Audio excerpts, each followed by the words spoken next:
Why would you possibly be willing to use a container of flammable liquid on top of a hot engine, place that between your legs and use it as transportation? Well, lucky for you, I feel rather qualified to answer that question. Here are the 5 reasons why we ride motorcycles. Let's get to it.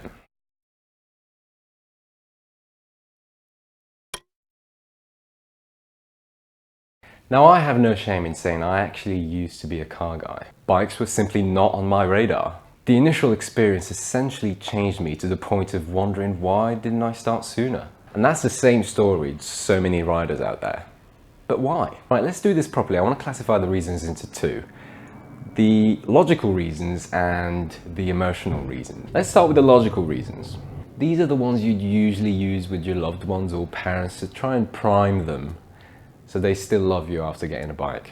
Right, number 1, performance. Motorbikes simply give you bargain-priced supercar performance. The acceleration on a fast motorbike is simply unreal. The best way I describe it to people is, it's like being on a roller coaster you actually control. And who doesn't want that? For context, an entry-level sports car, say a Mazda MX-5 ND, that develops about 150 horsepower in its 1.5 litre form.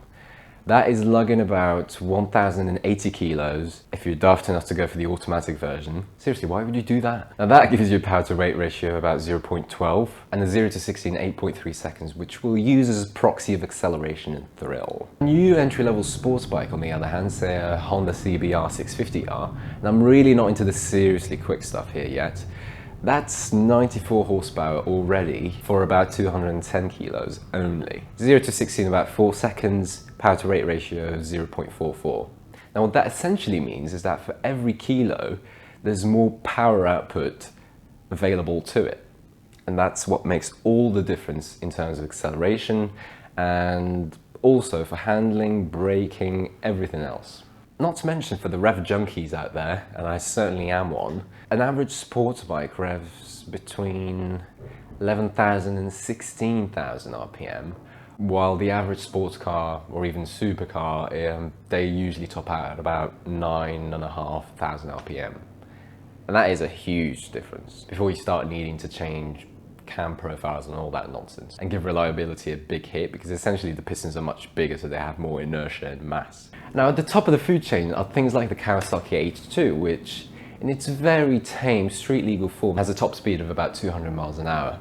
Now I know this comparison has been used and abused and raped repeatedly, but that's Bugatti Veyron beating performance for a 50th of the price, which actually leads us nicely to our next point: price. If you compare the average price of a motorcycle to the average price of a car, the motorcycle is simply going to be much cheaper. You have less steel, less componentry, 2 tyres instead of 4, and that easily translates into the price. You could essentially buy 2.5 CBR 650Rs for the price of 1 MX-5, and you'd have 10 times the fun. Also, because the engines are much smaller, they are more economical.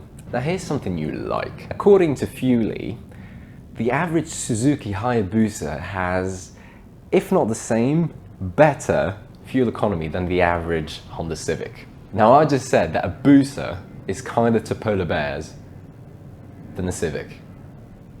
Okay, enough talking about fuel economy.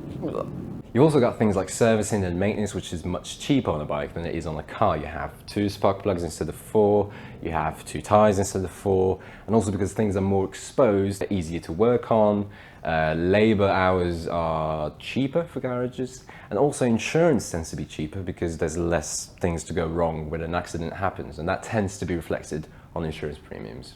Number 3, my favourite, and that's filtering. You can have the fastest car in the world, but if you're stuck in a motorway jam, you're stuck like everybody else. Now on a bike, however, as long as you're not in a state or country dumb enough to make it illegal, filtering is such a saving grace. It cuts my commute dramatically, sometimes as much as 40%, which might sound like a figure I just pulled out of my arse, and you'd partially be right. But on a relatively okay non-congested day, my commute is about an hour and 10-15 minutes on a car.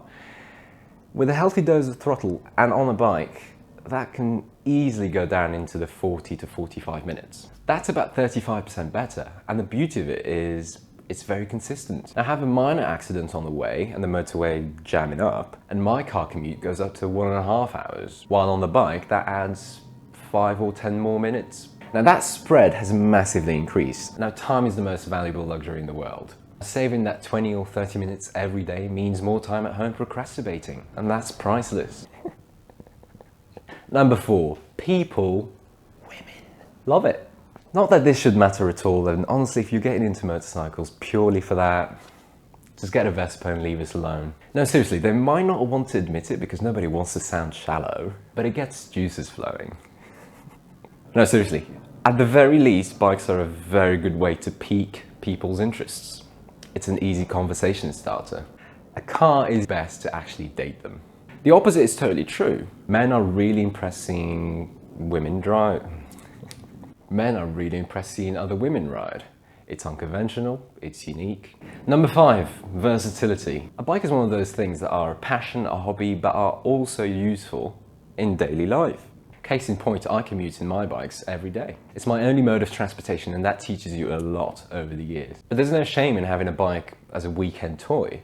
You can have a bike for touring, you can have a bike for off-roading, you can have a bike for going cross-country. It's an asset that becomes like a family member, and you start caring for it like one. It's like a faithful dog that doesn't chew flip-flops and can pop a wheelie. Right, now that we established that motorcycles are the best thing since sliced bread, let's have a look at the emotional reasons that make people addicted to these things.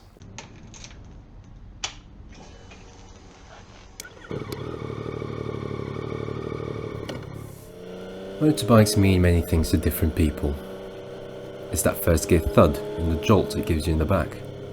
It's that acceleration almost pushing you off the bike. It's nailing those gear shifts. Your vision blurs, your eyes dead focused ahead, your steering getting dangerously light. Then when you have more adrenaline than blood and the corners approaching, it's feeling those strong brakes define physics. It's smoothly rev matching those downshifts and leaning into the corners and feeling one with the machine. Your senses are overloaded, yet you're craving more. You're not living in the past, you're not worrying about the future. You're in the present. Your zone. For some, it's the sound of a dry clutch Ducati, which sounds broken yet sounds so right. It's the sound of an Aprilia V4 or a KTM V-twin. For the more deranged of us, it's the music of a two-stroke reaching power. And for the deaf of us, a Japanese engine screaming to 16,000 RPM. Others are in it for the sex appeal of an MV Agusta, the presence of a Triumph, or simply the capability of a BMW GS. You're critical components in the chassis. It's physical. You're wrestling the machine to be truly one with it. You're sweating in your leathers, but you don't care. You feel free. You feel grateful to be alive. You also know what other bikers are experiencing too, so you feel somehow connected. You give them a nod for sharing the exact same addiction. That is why we ride.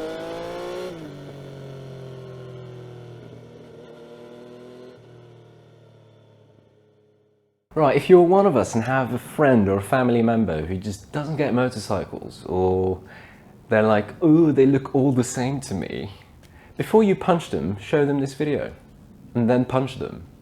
Maybe don't show them the next video though, where I go over the things I wish I knew before I started riding. See you then. I want to hear about the reasons you love motorcycles or you just love riding. If you like this video, show it, spread the word.